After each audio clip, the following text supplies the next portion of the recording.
ओम गणेशाय नमः। आप सभी को पुत्रदा एकादशी की हार्दिक शुभकामनाएं। आइए कथा शुरू करते हैं। बोलो श्री गणेश भगवान की जय। श्री युधिष्ठिर जी कहने लगे कि हे भगवान, श्रावण शुक्ल एकादशी का क्या नाम है, व्रत करने की विधि क्या है और इसका महात्म्य कृपा करके कहिए। मधुसूदन कहते हैं कि इस एकादशी का नाम पुत्रदा एकादशी है। आप शांतिपूर्वक इसकी कथा सुनिए। इसके सुनने मात्र से ही वाजपेयी यज्ञ का फल प्राप्त होता है। द्वापर युग के आरंभ में महिष्मती नाम की एक नगरी थी, जिसमें महीजीत नामक एक राजा राज्य किया करता था, लेकिन पुत्रहीन होने के कारण राजा को राज्य सुखदायक नहीं लगता था।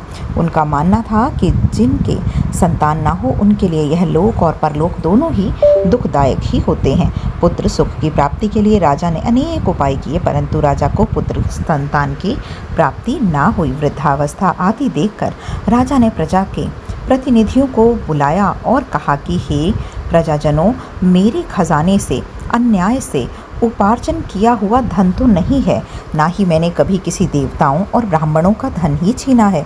किसी दूसरे की धरोहर भी मैंने नहीं खाई है। प्रजा को पुत्र के समान पालता रहा। मैं अपराधियों को पुत्र और बांधवों की ही तरह दंड देता रहा। कभी किसी से घृणा भी नहीं की, सबको समान ही माना मैंने। सज्जनों की सदा ही पूजा अर्चना की। इस प्रकार धर्मयुक्त राज्य करते हुए भी मेरे पुत्र नहीं है, सो मैं अत्यंत ही दुख पा रहा हूँ। इसका क्या कारण है?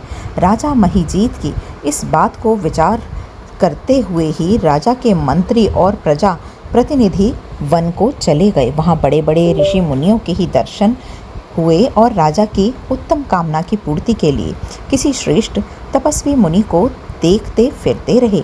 एक आश्रम में उन्होंने एक अत्यंत ही वयोवृद्ध धर्म के ज्ञाता, बड़े ही तपस्वी, परमात्मा में लीन लगाए हुए, निराहार, जितेंद्रिय, जितात्मा, जित क्रोध, सनातन धर्म के ही गूढ़ तत्वों को जानने वाले, समस्त शास्त्रों के ज्ञाता महात्मा लोमेश ऋषि से आते देखा, जिनका कल्प के ही व्यतीत होने पर भी एक रोम गिरता था। सब ने जाकर ऋषि को प्रणाम किया। उन लोगों को देखकर मुनि ने पूछा कि आप लोग किस कारण से यहाँ आए हैं? निसंदेह मैं आप लोगों का हित करूँगा। मेरा जन्म केवल दूसरों के उपकार करने के लिए ही हुआ है, इसमें कोई संदेह मत करो। लोमेश ऋषि के ऐसे वचन सुनकर सब लोग बोले, हे महर्षि, आप हमारे मन की बात को जानने में ब्रह्मा से भी अधिक समर्थ हैं। आप हमारे इस संदेह को दूर कर दीजिए। महिष्मती पुरी का धर्मात्मा राजा महीजीत प्रजा को पुत्र के समान ही पालता है, फिर भी वह पुत्रहीन होने के कारण बड़ा ही दुखी है। उन लोगों ने आगे यह भी कहा कि उनकी प्रजा है, अतः उनके दुख से हम भी दुखी हैं। आपके दर्शन से हमें पूर्ण विश्वास हो गया है कि हमारा यह संकट अवश्य ही दूर हो जाएगा, क्योंकि महान पुरुषों के दर्शन मात्र से ही अनेक दुख नष्ट हो जाते हैं। अब आप कृपा करके राजा के पुत्र होने का उपाय बतलाइए। यह वार्ता सुनकर ऋषि को थोड़ी देर के लिए नेत्र बंद कर दिए और राजा के पूर्व जन्मों का वृतांत जानकर कहने लगे कि यह राजा पूर्व जन्म में एक निर्धन वैश्य था। निर्धन होने के कारण इसने कई बुरे कार्य किए। यह एक गांव से दूसरे गांव व्यापार करने जाया करता था। एक समय ज्येष्ठ मास के शुक्ल पक्ष की द्वादशी के दिन मध्यान्ह के समय ही यह, जब तक कि वह 2 दिन से भूखा प्यासा था, वह एक जलाशय पर जल पीने गया। उसी समय पर एक तत्काल ही ब्याई हुई प्यासी गौ भी वहां जल पी रही थी। राजा ने उस प्यासी गाय को जल पीते हुए हटा दिया और स्वयं जल पीने लगा। इसीलिए राजा को यह दुख सहना पड़ रहा है। एकादशी के दिन भूखा रहने से वह राजा हुआ और प्यासा गौ को जल पीते हुए हटाने के कारण उसको पुत्र वियोग का दुख सहना पड़ रहा है।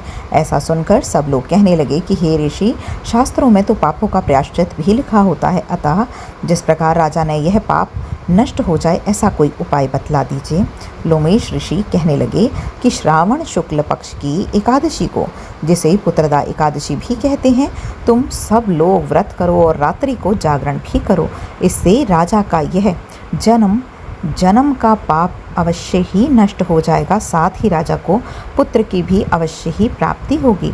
लोमेश ऋषि के ऐसा वचन सुनकर मंत्री सहित सारी प्रजा नगर को वापस लौट आई और जब श्रावण शुक्ल एकादशी आई तो ऋषि की आज्ञा अनुसार सबने ही पुत्रदा एकादशी का व्रत और जागरण किया। इसके पश्चात द्वादशी के दिन इसके पुण्य का फल राजा को दे दिया गया।